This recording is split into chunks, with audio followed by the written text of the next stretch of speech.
Today's training will cover what applicants need to know about component types for each category of work under FEMA's Public Assistance Program. If you've never been through a federally declared disaster before, the process can feel a little overwhelming, and the applicant briefing may leave you with some questions, and this training is designed to help answer some of those questions and get you started in the right spot. We're going to cover each category of work from A to Z and give a short overview of what each of those categories includes. And then we're going to talk about the common components you'll see for each category of work. If you have additional questions, ask your recipient point of contact or your program delivery manager. With that being said, let's move forward to the categories of work, starting with Category A. Category A is for debris removal. The Public Assistance Program provides funding to state, tribal, and local governments for emergency work after a presidentially declared disaster. This includes the clearance, removal, recycling, and disposal of debris from public and, in limited cases, private property, but only when it is in the public's interest to protect public health and safety or the community's economic recovery. And before we move on, let's take a minute and look at some examples of the different debris types you'll most likely be seeing. First on the list, we have tree debris, or wooded debris, as it's sometimes called. This happens when hurricanes, winds, ice storms, things like that happen. You also have silt and sediment debris. This is generally from flood-related events. It brings in dirt, and the dirt gets in everywhere. As you can see in the photo here, this silt and sediment is coming out of a culvert that was most likely clogged. Now, while this damage isn't associated with debris, you'll notice the silt here is coming out of a culvert. Culverts can also be Category C components. For culverts, they can be made of any material, from concrete to plastic to metal. For culverts, we will need a material type, length, and diameter of the opening, or general size if it's not circular. Some of them happen to be arched or boxes. After that, we have white goods, and those are things like appliances. You'll have dishwashers, refrigerators, things of that nature. And we also have construction and demolition debris. This is debris that is generated when storms destroy homes or buildings. And last on the list, we have e-wastes. These are anything that falls into the electronics category, like a phone, computer, TV, things like that, fall into the e-waste category. Next up on the list is Category B, and that's emergency protective measures.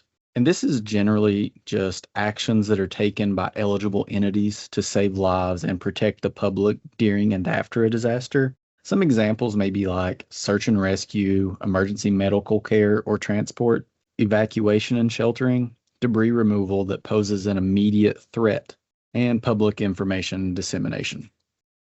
Next up, we have Category C for roads and bridges. And this is permanent repairs to roads or bridges that are eligible for funding under the Public Assistance Program after a declared disaster. This category includes the restoration of the structural integrity of roads and bridges. Generally, this excludes federal aid roads that are funded by other federal agencies, such as the Federal Highway Administration. As you can see on screen, we have a diagram of a road. We're going to start from the top and work our way down on it and go over the components we come across along the way. So starting at the very top, you may think we're going to start at the surface, but we're actually going to start just on top of the surface. If you notice right next to the car, there is a white stripe on the road. Striping is a necessary component for almost all roads and is a component that needs to be listed on your road worksheets. Underneath the striping, we're going to go straight to our surface. And in the diagram, it is an asphalt road.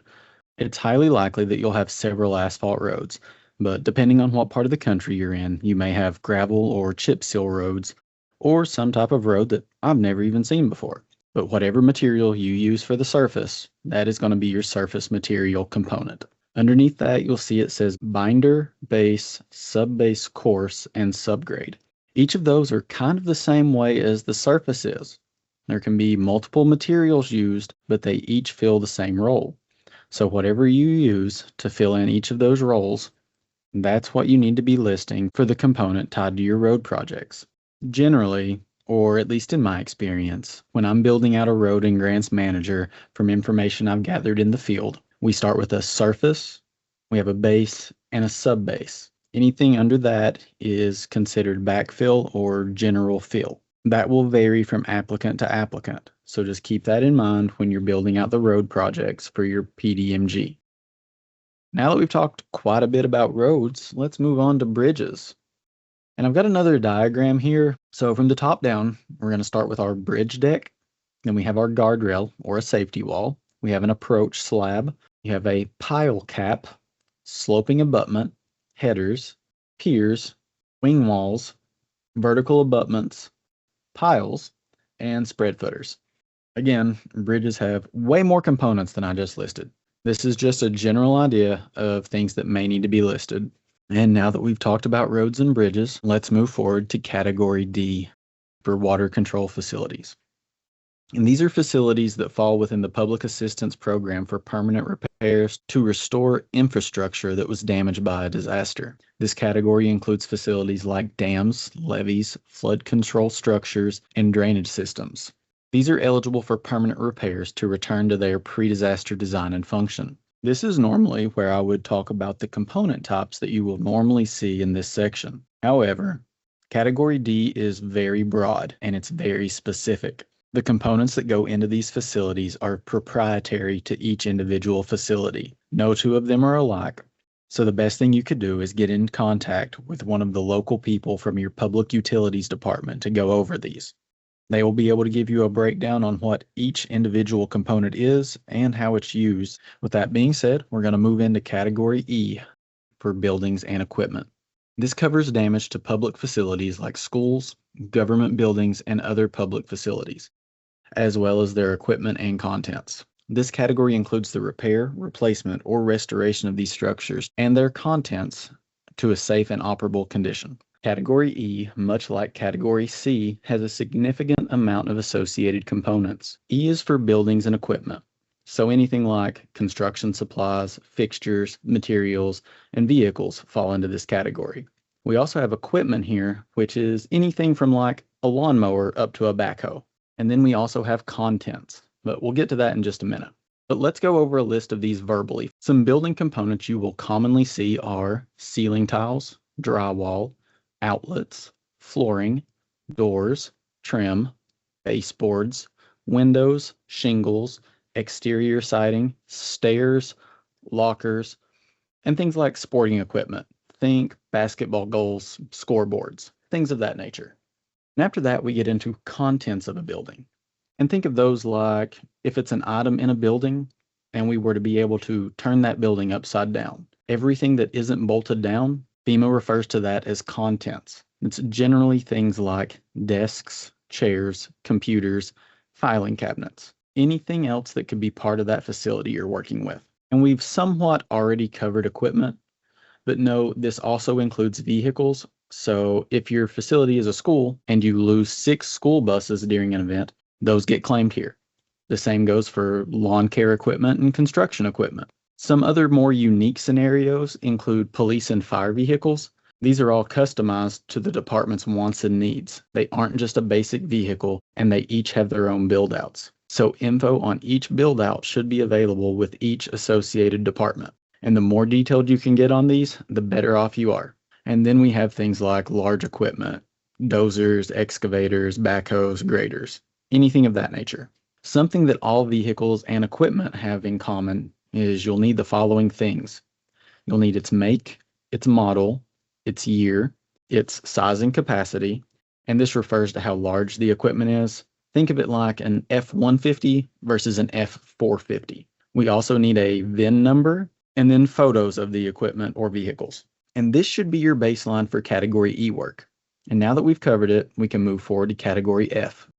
Next on the list, we have our Category F, Public Utilities. This category includes work on essential services such as gas, power, water, sewage, and communication systems. Components to look out for on this are things that have to do with power generation, transmission, and distribution systems, water treatment and delivery systems, sewer and wastewater systems, communication systems like telephone or internet, and natural gas systems. Category F is kind of like Category D, in that these are highly specified facilities with their own proprietary components.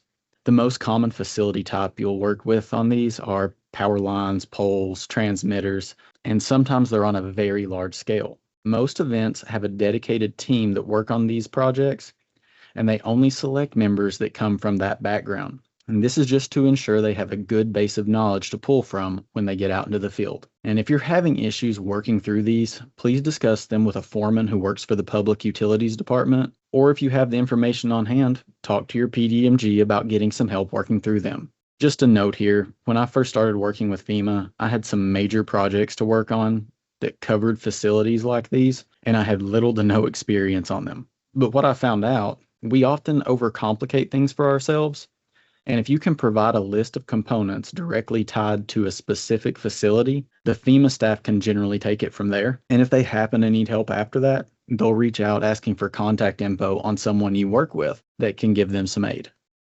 Next to last on our list is Category G for Parks, Recreation, and Other. And this includes publicly owned facilities like parks, beaches, playgrounds, and swimming pools. This category covers the repair and restoration of these types of public assets that have been damaged by a disaster. This is also referred to as our catch-all category, and facilities that don't directly fall into another category of work are generally deemed Category G. Now let's get into Category G components. Category G is inherently recreational facilities, things like beaches, parks, baseball fields, basketball courts, sporting venues, walking trails. Anything of a similar nature to these will fall on the Category G list. In addition to recreational facilities, this is also our other category. So anything that doesn't directly sit in another category will fall into Category G. And the most commonly talked about facility type that lands here is cemeteries. So let's go ahead and talk about cemeteries first. The most common components that get damaged at cemeteries are flagpoles and fencing. But from time to time, you'll see a gazebo, some damaged signage, or even walkways. There are countless other types of facilities that fall into this category, but take what you've learned from this video so far and apply it to any other facility you may think falls here. Take your damaged items from the facility and use those to formulate your component list. Now let's talk about recreational facilities, the bulk of this category. And I'm going to start with engineered beaches. The most commonly seen components here are fencing, sand loss, piers, shade structures, lifeguard towers, lost signs, lost garbage bins, and sometimes parking lot damage. And then we move to sport facilities. And these all have some sort of court or field that the game is played on. Courts and fields generally get damaged not due to washout or actually sustaining visible damages, but to contamination by floodwaters. And no one wants their kids to be out playing a game on a field that was just covered in floodwater and subsequent debris that the water brought in. After the courts and fields are taken care of, we have fencing, seating or bleachers, the specialized dirt that's used on baseball fields, dugouts, goals and goalposts, bases, basketball hoops, tennis nets, things like that. If it's a component of a sports facility, it's listed here. Walking trails all have some sort of walking surface. Some are concrete, some gravel, some mulch, and all of them need to be noted specifically. Parks generally have a plethora of playground equipment, swings, jungle gyms, things like that. And then there are outdoor shelters and bathrooms. They often sustain damages that read like they're a Category E building damage project, but these are associated with a park, so keep that in mind. And now that we've covered that, let's move into Category Z for administrative costs. And this is a project that's used to reimburse eligible management costs incurred by state and local agencies when administering a FEMA public assistance grant. Eligible activities include those related to developing and managing PA projects, such as preliminary damage assessments, site inspections, and preparing project documentation. This generally just falls into labor and equipment time for project formulation and documentation, time spent with FEMA for site inspections, but the only actual components that you may have on this one won't really be listed as components, but I'm going to talk about them anyways. It's just office supplies that you use for compiling the files that you hand over to FEMA. And this has been your baseline on components. Thank you for listening in today, and I hope this was beneficial to answering some of the questions you had concerning components. Now we have some closing information for you. To report corruption, waste, fraud, abuse, mismanagement, and/or misconduct, contact the Department of Homeland Security Office of Inspector General by phone at 1-800-323-8603 or via the mailing address listed on the screen now. Procurement requirements are among the most complicated parts of the PA grant process, and noncompliance can result in de-obligation of funding. Please make sure that you are following FEMA's procurement guidance for recipients and subrecipients. Federal requirements for procurement and contracting are described in 2 CFR Part 200. The Procurement Disaster Assistance Team, or PDAT, offers some training and tools on their website at www.fema.gov/grants/procurement. For technical assistance with Grants Portal or Grants Manager, you can call the PA Grants Portal Grants Manager hotline at 866-337-8448. National hours of operation are 8 a.m. through 6 p.m. Eastern Time, Monday through Friday. The hotline can also be reached by email at FEMA-recovery-PA-grants@fema.dhs.gov. We have many other recorded webinars and tutorial videos available on our YouTube channel. You can find them by searching for FEMA Grants Portal on YouTube or by navigating to the Support Center in Grants Portal or Grants Manager. Thank you for watching.